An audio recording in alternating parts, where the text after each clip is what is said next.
Bienvenue à toutes et à tous dans Kouelafé, le rendez-vous de l'infopays sur Télécréole. Prévenir la précarité et les inégalités en cas de congé longue maladie des agents communaux de Saint-Paul, tel est l'objectif de la garantie maintien de salaire de la Mutuelle nationale territoriale. Un contrat de prévoyance collectif a été signé entre la ville et la MNT. Monsieur Joseph Sinimalé, maire de Saint-Paul, nous fait un briefing de cette rencontre avec la MNT. Cet après-midi, on a signé une convention entre la mairie de Saint-Paul et la Mutuelle nationale territoriale concernant les agents qui sont en arrêt de maladie plus de 3 mois et parfois ils risqueraient de perdre la moitié de leur salaire.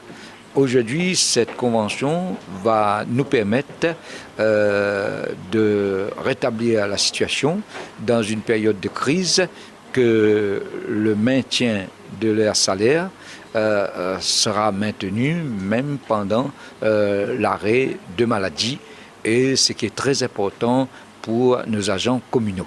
Nous avons déjà recueilli 700 signatures et je crois que nous allons faire des réunions d'information de façon que les agents seront informés de leur situation en cas de maladie. À travers ce partenariat avec la MNT, la ville de Saint-Paul affiche clairement sa volonté de préserver en toutes circonstances le niveau de vie des agents communaux et protéger leurs familles. Il faut savoir en effet qu'un arrêt de travail de plus de 3 mois pour raison de santé au cours de l'année expose l'agent de collectivité territoriale à une perte de moitié de son salaire. Alain Gianaza, président général de la MNT, se ravit de cette maintien de collaboration entre la mairie et la MNT. Bien, ravi d'être à Saint-Paul aujourd'hui pour la signature de ce contrat collectif de maintien de salaire pour les employés territoriaux de la mairie de Saint-Paul.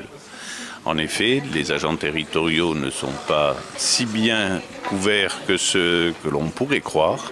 Nous sommes ravis qu'il ait pu être signé à la mairie de Saint-Paul. Le contrat garantit maintien de salaire et va ainsi permettre aux agents communaux qui le souhaitent de bénéficier à des conditions d'adhésion très favorables d'une garantie du niveau de leurs revenus en cas de maladie prolongée pour les salariés en CDD et CDI.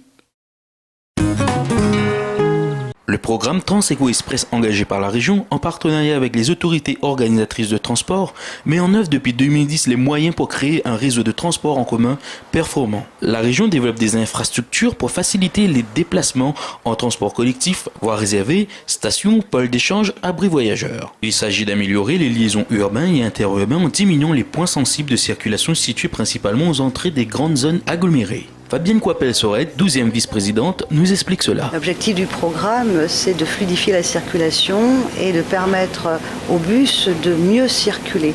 Donc les chantiers du Transeco Express, ce sont des chantiers, notamment la création de sites propres pour permettre aux bus justement de mieux circuler. Alors nous avons identifié les points de congestion, les points où il y avait des embouteillages et nous intervenons efficacement en créant des couloirs réservés aux bus sur ces points de congestion. Le développement de ces infrastructures se traduit par les réalisations d'aménagements routiers par la région Réunion permettant d'améliorer au quotidien la circulation des transports en commun sur l'ensemble du réseau national de l'île de la Réunion. Fin de semaine dernière, donc 2 annonces pour le recrutement de 2 personnes qui vont venir renforcer l'équipe du syndicat mixte, donc pour l'étoffer et avoir aujourd'hui 3 salariés au syndicat mixte qui vont commencer à mettre en place donc, les études dont parlait Mme Coipel de façon concrète, sachant que la région sert aussi un peu de back-office et donne un coup de main, bien entendu, pour faire le secrétariat et d'autres choses, et le département donne un coup de main aussi pour faire les opérations comptables. Donc, je pense que ce qu'il faut retenir aussi, c'est qu'en matière de transport en commun, rien ne se fera si tout le monde ne travaille pas dans le même sens. C'est-à-dire qu'il faut qu'il y ait vraiment une vraie collaboration entre les EPCI, le Conseil général pour l'instant, et la région, encore plus demain, de par les évolutions législatives, et le fait que la région dispose quand même de l'ensemble du réseau routier national qui, en matière de transport interurbain, et la colonne vertébrale quand même sur lesquelles les bus circulent. Si chacun travaille dans son coin en conservant son information, ses données ou ces bases de données, on n'y arrivera pas. Il faut vraiment qu'on échange si on veut arriver à quelque chose. 61 chantiers sont programmés ou en cours sur l'ensemble de l'île, dont certains ont été déjà livrés. Quand Fabienne rencontre Stéphanie, ou l'histoire peu commune d'une chef d'entreprise qui parraine une jeune créatrice pour le lancement de son activité. Alors, mon activité est coiffure mixte, spécialisée en tissage, extension, cheveux naturels, 100%.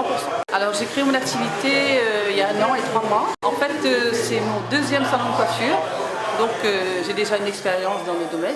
C'est vrai, la stabilisation d'une entreprise ne se statue pas sur 1 an. On va dire l'installation, c'est-à-dire frais de location, d'agence, c'est ça qui est le plus dur pour se lancer. Ce qui m'encourage à continuer, c'est que le client, la spécialité du salon, c'est les tissages, extensions. Sur cette lotille de salon de coiffure qui propose ce genre de prestations, il n'y en a pratiquement pas. J'ai un agrément qui me permet de développer l'activité, qui est le pass loisir. Donc, qui est attribué aux personnes âgées et les personnes handicapées. Alors ça consiste à régler les prestations coiffure avec des chèques passe loisir. Le nom du salon est sur une liste des partenaires justement qui sont agréés à ce dispositif et ça fonctionne très très bien. Alors, ce qui m'a motivée à développer mon activité par le biais de cette esthéticienne, c'est que les clientes étaient déjà demandeurs de ce genre de prestations. Et donc, tout naturellement, je me suis mise à rechercher une esthéticienne. Alors, j'ai pu trouver mon esthéticienne par le biais de bouche-oreille. Je savais quel partenaire avec qui je voulais travailler. Et donc, ça a fait tilt tout de suite. Voilà, on verra par la suite. En tout cas, là, ça a l'air d'être un bon démarrage.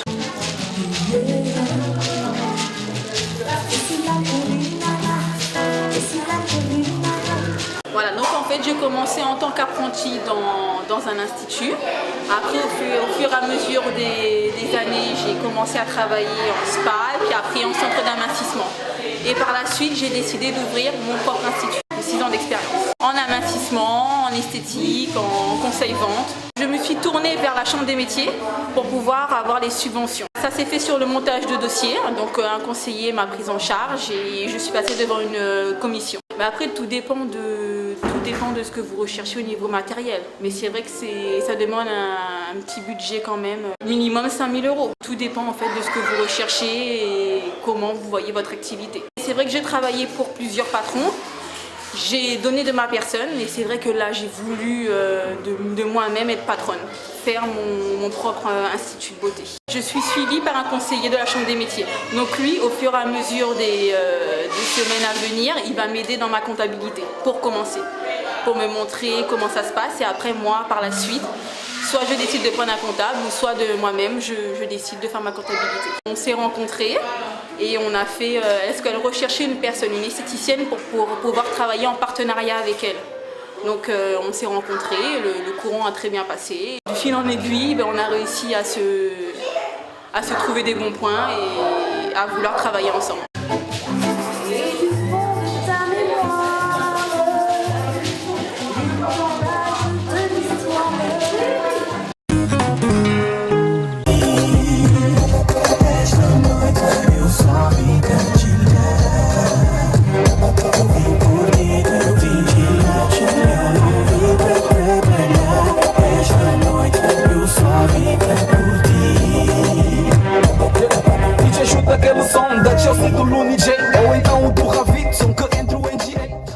Bon, Génial Amel, éducateur sportif à la Vue du Port, donc représentant l'association Vert Bouger, vice-champion du monde de l'époque française.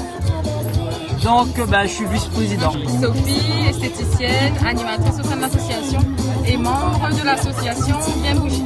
Gaëlle, donc je suis danseuse de Kizomba et j'organise un peu des soirées sur l'île et renseigne aussi les danseurs sur toutes les soirées qui se passent à la Réunion. Julien Chopin, donc membre de l'association Bien Bouger, tout nouveau danseur Kizomba et je m'occupe des méchouis également. Zaza, donc danseuse de Kizomba, donc invitée par l'association Bien Bouger. Anne-Gaëlle, la secrétaire de l'association pour la partie Kizomba et en étroite collaboration avec le président de l'association. Pourquoi on est là ce soir? Ce soir on est là pour un partage déjà, un partage avec tous les gens de notre association et puis les autres qui nous suivent sur le net, sur Facebook. Donc ce soir c'est un pique-nique, on va dire kids, et c'est monsieur Michui qui nous a donné l'idée de cette soirée. Donc on m'a proposé de faire une soirée. On m'a dit en 2 semaines on a fait, donc voilà, et il y a les amis qui sont là. Donc vous donner leurs avis sur cette soirée. Si vous voulez prendre des cours de Kizomba, venez nous rejoindre pour les débutants tous les jeudis à 19h au gymnase de la Rivière des Galets. Et puis pour les intermédiaires, vous confirmez le vendredi soir à 19h. Et nous on est de Kizomba à la cour. Hein. On s'entraîne. Une super ambiance. On s'amuse, on partage et on arrange à notre façon. Donc à ceux qui veulent danser la kizomba, venir s'inscrire dans les cours. Et automatique, voilà, sans cavalier, pas forcément besoin. Donc vous venez, vous inscrivez, il y a des cavaliers sur place et surtout faire de la pratique. Donc n'hésitez pas à venir aux soirées kizomba. Voilà. Moi je suis à la Rivière des Galets. Bon déjà c'est une super ambiance. Moi j'ai connu Gianni en fait par rapport à la boxe française. Ça m'a permis justement de venir le voir. Et c'est vraiment de l'échange, c'est du partage et que du bonheur, de la convivialité. J'ai commencé à danser la kizomba depuis 6 mois, donc c'est pas tout. Il faut se lancer, hein, il faut aimer la danse et après ne pas rater les cours et pratiquer, aller en soirée, s'amuser surtout, c'est un danse de partage, donc si on aime on peut qu'évoluer. William Gana, président Association Critique L'Avancée. Alors c'est une association qui existe depuis plus de 6 ans cette année. Fonction en fait c'est ramener de l'animation au niveau du port en partenariat avec mon ami Alain Adjani, lui qui est le président de l'association Bien Bouger. Donc on fait divers événements sur le port pour ramener de l'animation au niveau des jeunes, tout ça, et aussi pour lutter contre la délinquance. Déjà nous, on se connaît depuis notre enfance, on a pu s'en sortir par rapport à lui, par rapport au sport et moi pareil. Donc aujourd'hui on essaie de développer ça, de surtout ne pas oublier d'où l'on vient. Donc c'est pourquoi lui il a ouvert une association qui ramène jeunes et moins jeunes au niveau de la danse.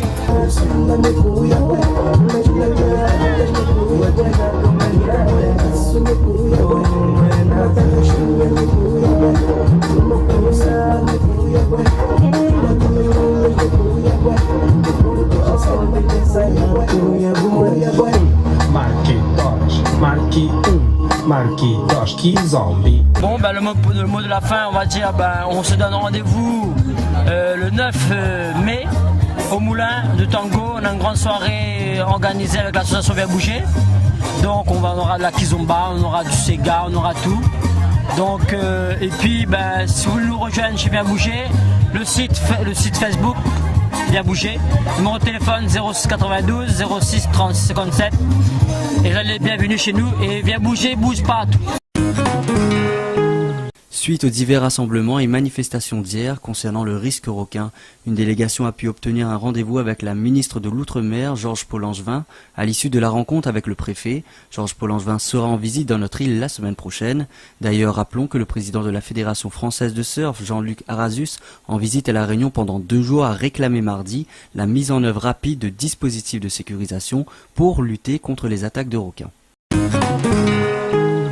L'établissement français du sang à La Réunion a lancé un appel aux dons hier. Les groupes A+, B et O sont particulièrement concernés. Tout au long de cette semaine, plusieurs collectes mobiles seront ouvertes au public sur Saint-Pierre et Saint-Denis. Vous avez jusqu'au vendredi 17 avril pour faire un don. Plus de 200 lycéens de différents établissements de l'île ont pu rencontrer mardi matin Guillaume Stylance, l'auteur d'Itinéraire d'un poète apache publié chez Viviane Ami. Ce dernier s'est vu récompensé en décembre dernier, le prix du roman Métis lycéen 2014. Les jeunes lecteurs et avides de lecture ont été ravis de cette rencontre qu'ils avaient bien sûr préparée bien en avance. L'auteur sera cet après-midi à partir de 16h à la librairie Gérard à Saint-Denis pour une séance de dédicace. Les handballeurs en herbe ont pu s'entraîner dimanche dernier à Plateau-Caillou, à Boisnef et au Tampon. Un bon moment de convivialité et de partage pour ces moins de 8 ans et l'occasion pour une petite tête de Château-Morange d'être le vainqueur de cette journée. Prochain rendez-vous, le rassemblement général du 3 mai au Stade de l'Est. C'est ainsi que se termine l'édition de ce jour de Koué la Fée. Merci de l'avoir suivi et rendez-vous demain soir à 18h45 sur Télécréole.